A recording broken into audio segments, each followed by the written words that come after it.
This is JoyNewsDesk. I am Amesi Nyamiche Thompson. Coming up this hour. Hundreds of livelihoods affected after fire guards civil line in the Kwadaso municipality of the Ashanti region on a Sunday night.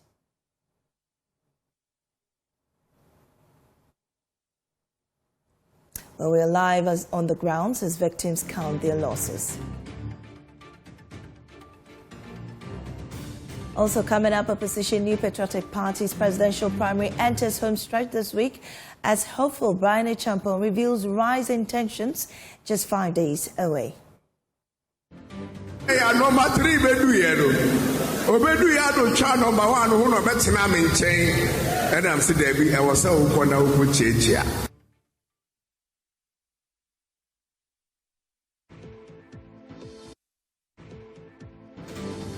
Meanwhile, 6 candidates pick NDC nomination forms as they seek the party's mandate to contest the Ayawaso East by-election set for 3rd March 2026. Well, these plus business updates on our desk. Do stay for details. Welcome back. Let's start from Ladade Kotopona. An ongoing demolition exercise at Bush Road has left several residents homeless and displaced a number of businesses. The exercise is being carried out by the National Disaster Management Organization, NADMO, in collaboration with the Greater Accra Regional Coordinating Council. According to NADMO, the demolition follows an assessment of flood-prone areas in Accra aimed at preventing future disasters during the rainy season. And Gemma Apia is at the scene and joins us with more details. Gemma, what can you report? Bush Road, the municipality, where there's an ongoing demolition exercise by NADMO in collaboration with the Greater Accra Regional Coordinating Council. We understand that NADMO has been doing an assessment of flood-prone areas in Accra, and today they are here to demolish the structures here. Some people have been displaced, and they say that they were not given any notice about this particular demolition exercise. I'm here with the Regional Minister, Lindo Klu, who will be telling us more about this exercise. Welcome to Joy News. Thank you so much, and good morning to our cherished viewers. Tell us more about this demolition exercise. Why today? Yes, thank you so much. This exercise started last year. Since last year, you can attest to the fact that we started from Sakumono Ramza site, and we were supposed to end at Kweku Lagoon here, but we couldn't because of some of the challenges we had with our machines. And so as part of the assessment we did, making sure that we protect our waterways, today we are here at Kweku, and the lagoon is just close. In fact, initially, this is where the lagoon ends, but they managed to fill the place, and today here we are. And so we are trying to protect the waterways and make sure that when it rains, the rain will get its natural flow, so that we wouldn't have any flooding in the region. And this year is an action year, trust me. This exercise is not going to end here. We'll make sure that every Ramza site and every wetland that has building on it will come down. So it's an exercise that we've started, and we'll make sure that we end it successfully. I spoke to some of the affected people. They say you did not give them a prior notice to this demolition exercise happening today. Why is that? They are very much aware. In fact, you could see that NADMO is all over. I have the Director General with me. They've been here, countless times to engage the affected victims. Not today, since January. In fact, this exercise was even supposed to start 1st January. But because they said we should give them enough time, we told ourselves, myself and NADMO, that no, let's give them, we're all human, let's give them some period of time so that they can remove their valuable things and give us access to start the demolition. And today we are here with the same story. So they've been told, they've been given enough time. The assembly has informed them. When you ask the MCE, he will tell you, he has informed them. They've had a series of engagements, so they are very much aware. What happens to them next? Do you have any plans for them where they're going to move their trade or their wares? The assembly will decide. The MC will come back to them and engage them and find a suitable place for them. But as it stands now, you can see we just want to protect the waterways and we want to protect the lagoon. For Christ's sake, you can go beyond me and you see what has been done there. My dear, it's so serious. So later we'll come back to the table and find how best we can settle them. One concern has been what happens after you finish the exercise. Are you not concerned that these people will come back and start all over again and your efforts will be in vain? No, once we are done with the exercise, we'll come back and take care of the debris. We'll green the place. In fact, this is part of the road. We are going to green the place and make sure that we dredge the lagoon. And so that is what we are going to do. We are not just going to do the exercise and just leave the debris we are. Even the Ramsar side, the Sakumono, we task the MC, the assembly to do so. And so that is what they are taking care of the debris. When they finish, we'll make sure that we green the place to protect the Ramsar sites for us and protect our waterlands. From here, where are you going to next? Oh, from here we have Laboma.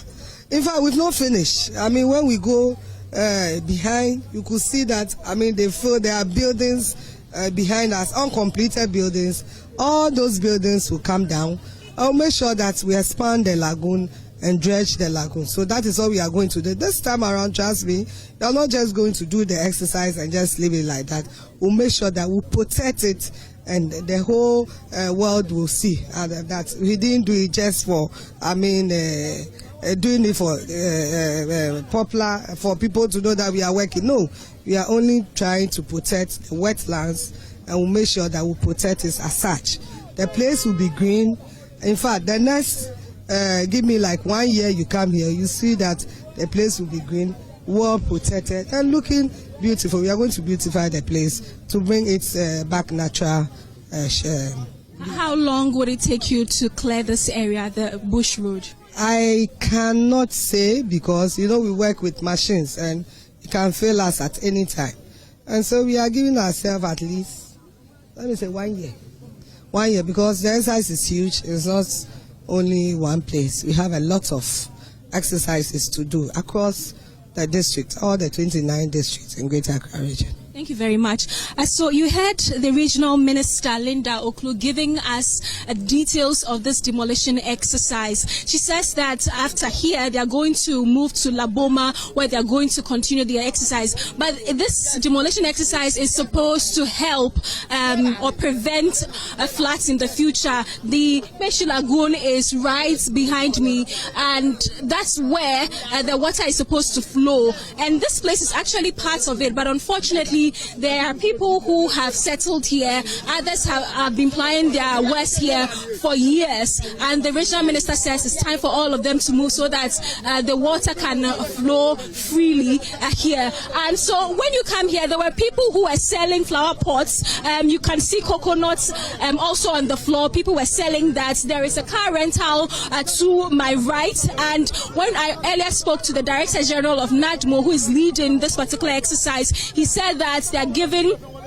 the rental company some time to move the cars. Otherwise, if he comes back tomorrow and the cars are there, they are going to destroy the cars. That's his words. And we also have some people who were actually selling cattle here. They tell me that since the exercise started this morning, some of them have died. They were not able to move all the cattle before the exercise began. So some died. Were able to save some. But this is the situation on the Bush Road. There are some affected people here as well. They want to talk to us. Now they've been saying that the minister or the NADMO did not give them prior notice, but we heard from the minister that this was supposed to have started early this month, but unfortunately that didn't happen. They actually gave them enough time to move, but they didn't, and so that's why they're here today to demolish their structure. Some of them are here with me. I'm going to speak to them. Welcome to Joy News. Yeah, you're welcome. So the minister tells me that she told you the NADMO came here to tell you to engage you to move because they were going to demolish the structure here. You didn't do so. Were you told? We were told that was 3 days today. But 3 years? 3 days. 3 days today. but they don't even assure us that they will come today. And here, secondly, here is not Labadi Bush Road. Here is Teshie Bush Road. And then they said they are going to Labadi.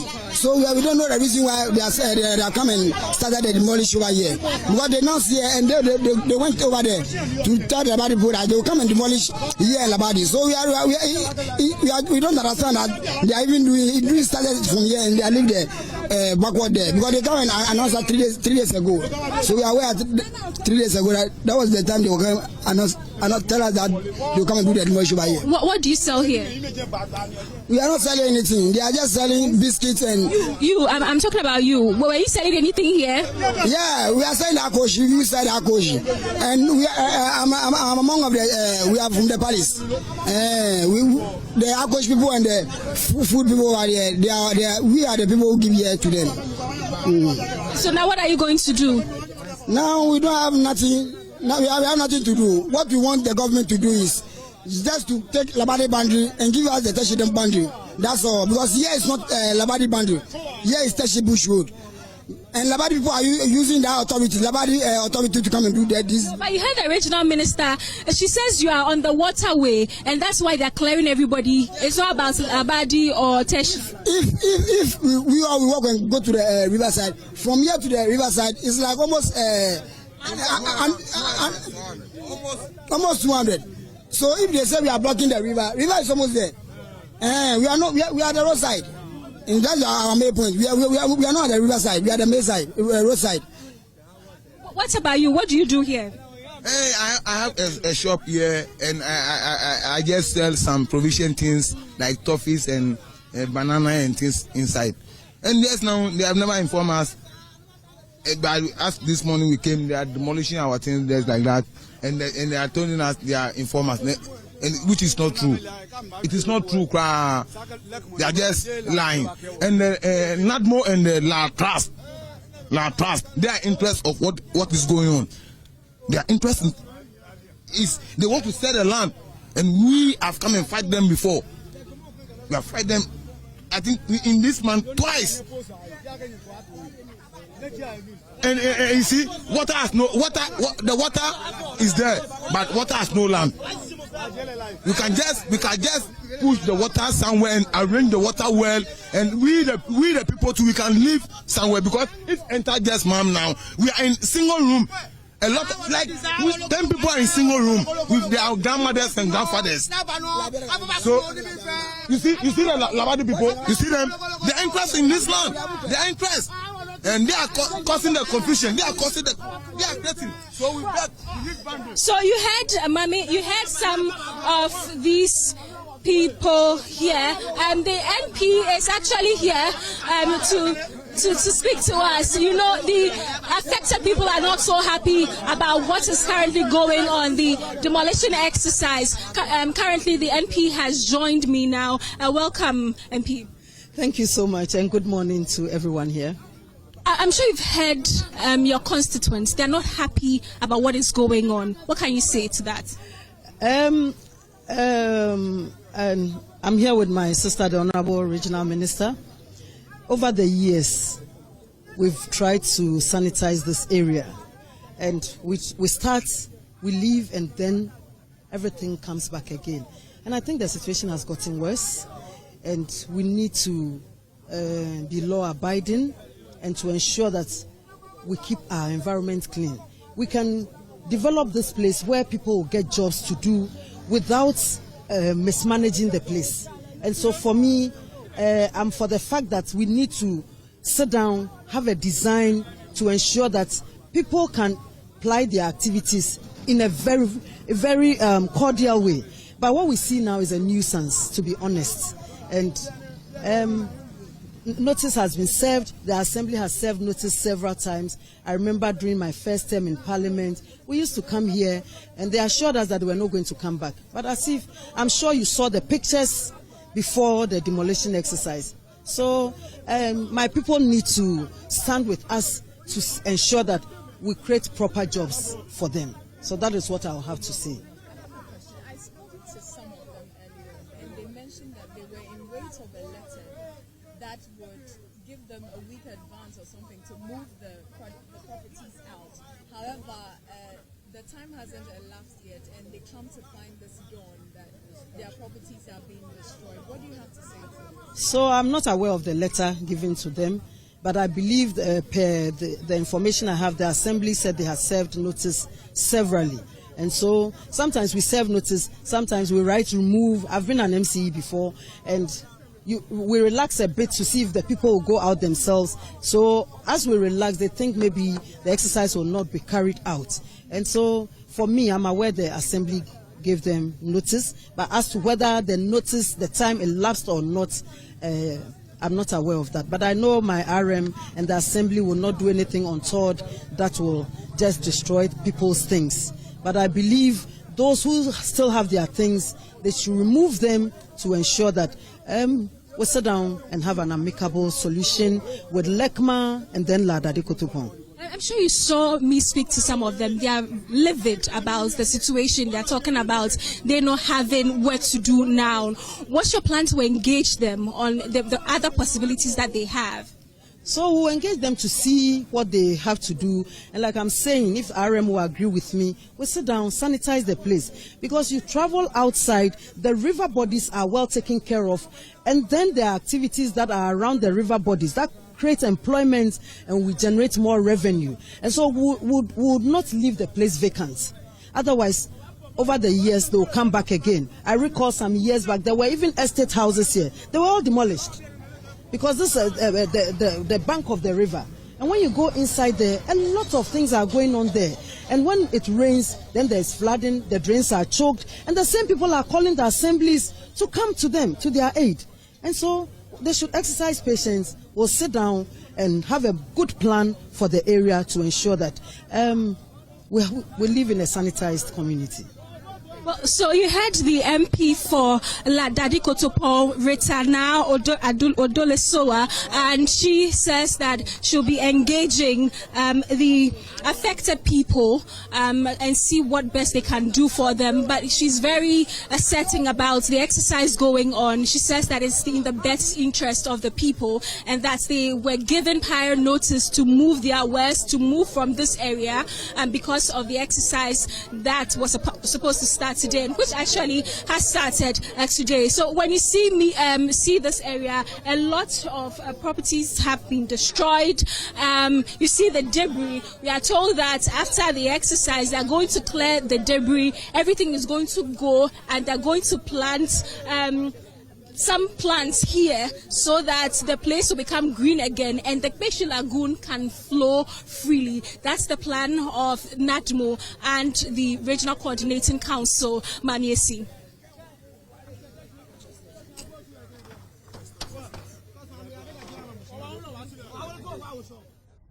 Ladade Kotopon constituency, specifically the Bush Road area where some demolition is going on.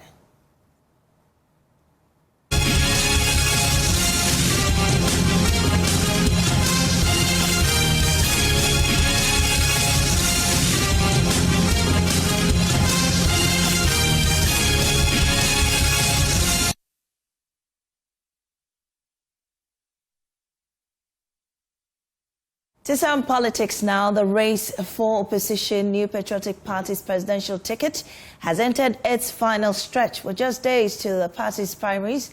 All 5 aspirants are crisscrossing the country in a last-minute push to win the support of delegates. There's more in this report. Just 5 days, delegates of the New Patriotic Party will head to the polls to choose who leads the party into the 2028 general elections. After a painful defeat in 2024, the party's first hurdle is internal, selecting a new flag bearer before any serious attempt at returning to power.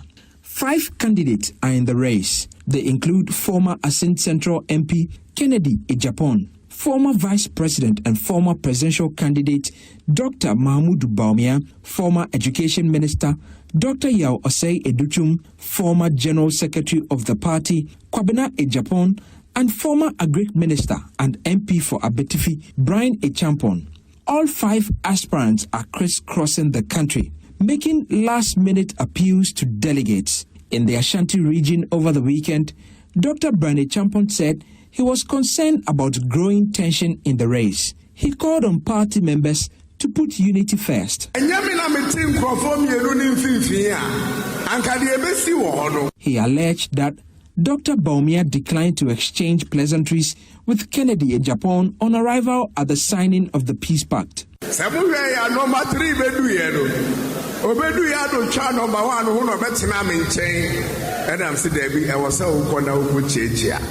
According to Brian Champon, but for his intervention, the situation could have escalated.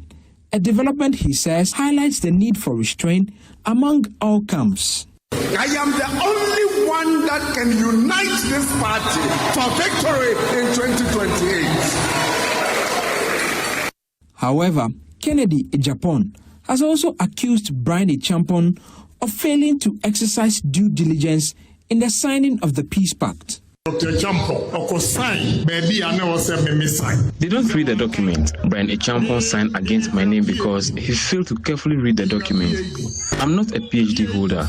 Kennedy's campaign team says measures to prevent foreign interference are in place and is urging authorities to enforce the law. Meanwhile, Dr. Yao Oseiduchum says he will upgrade public basic schools to international status within 2 years if elected. He made the commitment while engaging delegates in Tamale ahead of the primaries. Security is expected to be tight on voting day. The Inspector General of Police warned that violence will not be tolerated. Please, we are cautioning that the police are more macho than the macho men you deploy. And that when it comes to the stage, that these macho men will not take advice from the caution that is given them. And they come to the police station and then we arrest them. The NPP Flagbearer election is scheduled to take place on Friday, with the outcome expected to shape the party's future direction.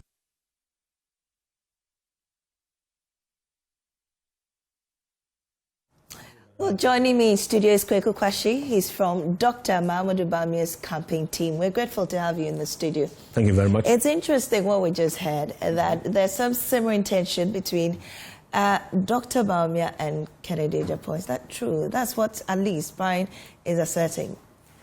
Well, a very good morning to your viewers. There's no tension anywhere. Everybody is doing their own campaign. I don't see any tension anywhere at all. Bawumia is focused on his work, speaking to delegates, going straight to the point, and delivering logical solutions to their problems.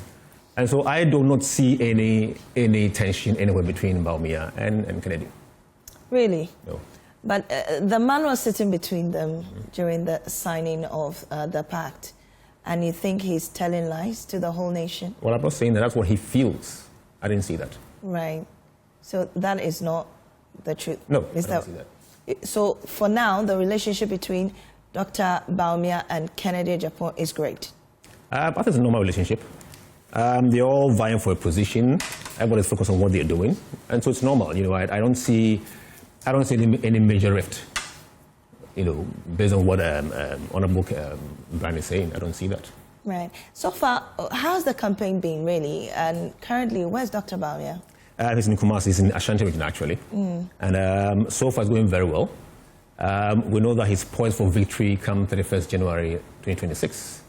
The delegates are ready and willing to vote for him overwhelmingly. We believe it will be more than what happened in 2023. Oh. Yes. No, you know, the delegates are looking for a few things, and they see those things in Dr. Bawumia.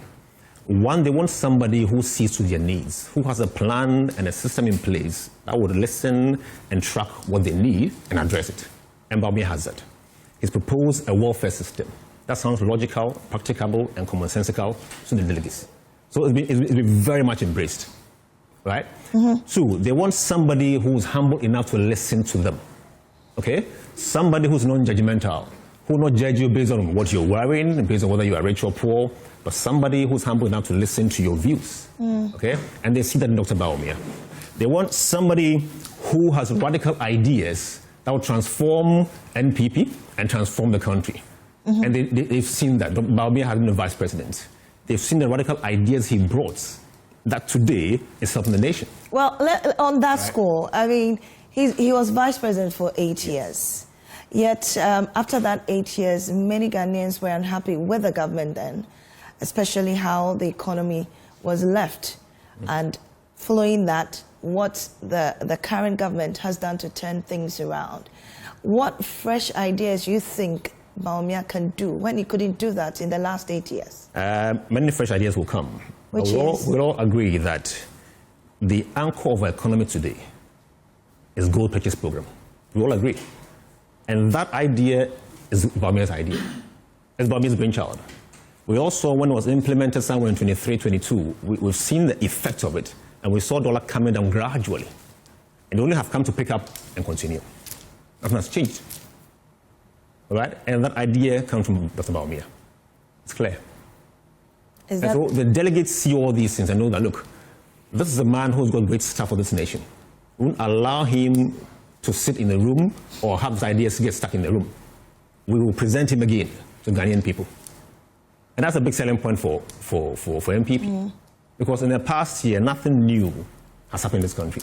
No new policy from this government. Everything being done is based on what was there before. Okay? And so clearly, they see all these things and are willing to affirm Dr. Bawumia again on Saturday. We've heard so many things. There seems to be that, I wouldn't say rift, but the competition seems to be between Dr. Bawumia and Dr. Kennedy Agyapong. On that day on Saturday, should Dr. Kennedy Agyapong win, will Bawumia rally behind that ticket? A win is a win. Let me again add the point that the delegates are looking at somebody who has the party at heart, who has the unity of the party at heart, and they see that in Bawumia. You don't think they see that in Kennedy Agyapong? So far, if you see how Bawumia has conducted himself in his campaign, he hasn't said anything to put the party into disrepute. He hasn't said anything that divides the party as others are doing. So clearly, they see him as a man who can unite the party. All right? And so I have no doubt in my mind that come 31st January, he will be the person they're going to endorse fully and massively. In which way is he going to do that should he win?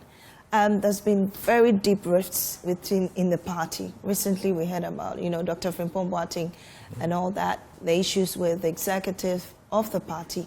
How is Bawumia going to bring everybody together or patch those cracks in the party should he win the primaries come Friday or Saturday? Well, I think first of all, it's normal for us to see some of these things in primaries. It's normal. It's like going for a national election between NDC and NPP and so on. We see these things.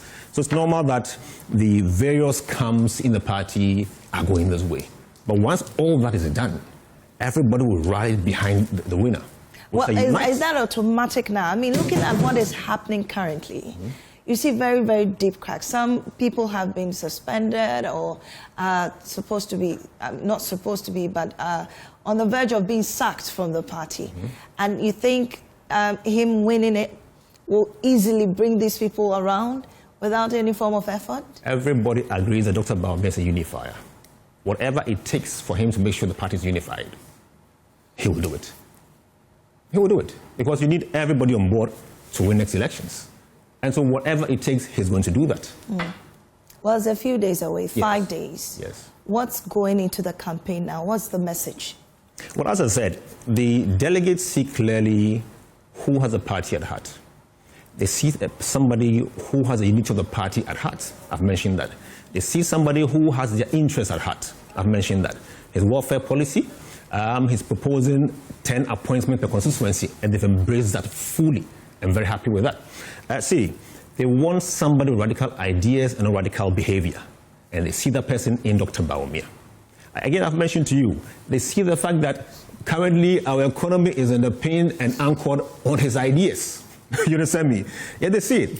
Look, delegates understand something. But look, in 2016, for example, the person who brought the vim and verve to our campaign for Nana Akufo-Addo to become president was Dr. Bawumia. They say it, and they see these things. And they say, you can't leave this person aside after all that he's done. So for sure, on 31st January, trust me, NPP delegates are going to give it to Bawumia massively, overwhelmingly. So the question still stands about how he wasn't able to push through such, policies he markets now during his time as vice president, but insists that when he becomes president, you'll be able to do that. What was the difference then? And what's the difference Which one now? are you talking about? What policy? There were many policies we know that Bawumia spearheaded, from the zipline delivery system, the Ghana card system. Now you can sit at home and pay for water, pay for electricity. You can sit at home and do your banking. Everything he spearheaded, we saw results in place. You understand me? So really, everything he did, we saw results.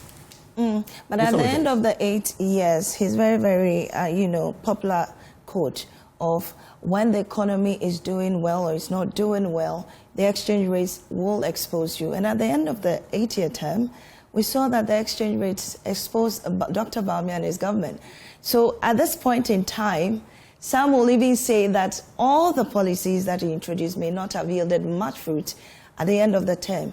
I think it wasn't, it wasn't time tested. I think we all agree that we suffered some major global shocks during the journey of 2022 to 2024, from COVID to Russia-Ukraine war. And it's something that presidents have accepted. Even John Mahama himself has actually, mentioned. It was early 2020, 2021, 2022. But from 2023, 2024, things could have been turned around. You should understand that when you are affected by an illness, it takes time to heal. You understand me? So 2020, 2021 were hit massively by COVID.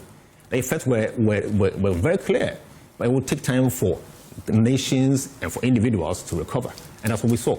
And we saw the recovery gradually from, dropping fuel prices. We saw how the dollar was coming down gradually. The dollar went to what, 16 something? It hit 17 and above. But it came to 14 by the time we're leaving. By the time we're leaving, it came to 14. No. It means that something had been put in place to make sure that we see results, and we saw it. Look, I don't remember in our history when dollar has ever gone up and come down. But the dollar is now around 10. I understand you. And that was in the work of Dr. Bawumia. I'm just saying that I don't remember in our history whenever dollar has gone up and come down. It always there's that evaluation. It was only under NPP that we suffered this global shocks that we put in place mechanisms to ensure that the dollar begins to come down, and we saw the results. What were those mechanisms? That is what the NDC is continuing. The anchor is the gold for reserves, the gold purchase program. And that's Bawumia's brainchild. Everybody agrees with that. Right. So on Saturday, what are we going to see from the Bawumia camp? This voting is going to be decentralized. So far, preparations and all that towards the election. I mean, you've talked about the campaign, the message that's going around. But are you satisfied with how the party is also preparing towards the election?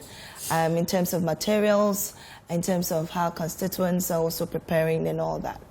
I think so far things are going smoothly, and we like what's happening so far. Arrangements are going on, ballots are being printed.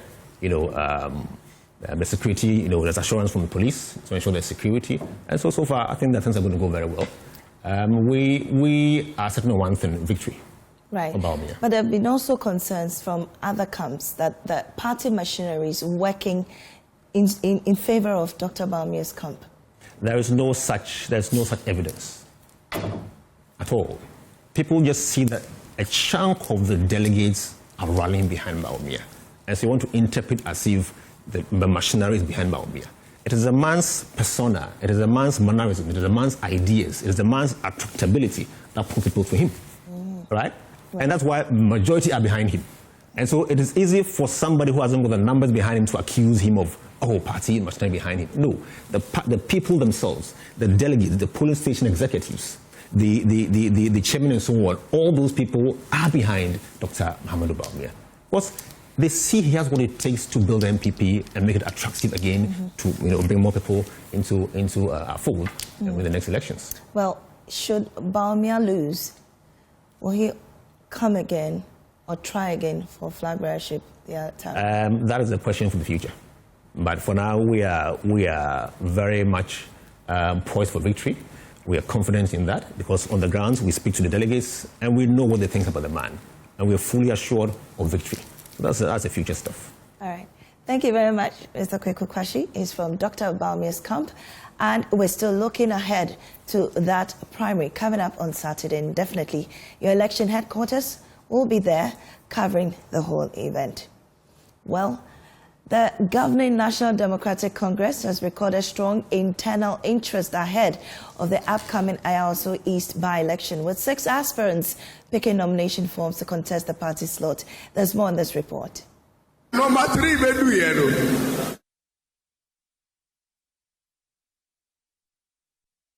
for February 7, 2026, setting the stage for the party to select its parliamentary candidate ahead of the March 3rd by-election, which is being held to fill the seats left vacant following the death of MP Mahama Nasa Toure 3 weeks ago. Those seeking the party's mandate are Mohammed Ramni, Mohammed Abdul Salam, Yakubu Azindo, Mohammed Baba Jamal Ahmed, Najib Mohammed Sani, and Amina Adam.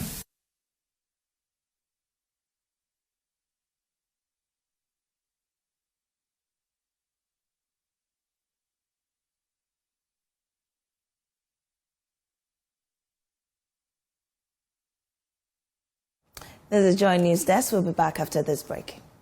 Welcome back to JoyNewsDesk. Let's go over now to Parliament, where the minority is giving an assessment of President Mahama's 1 year in office.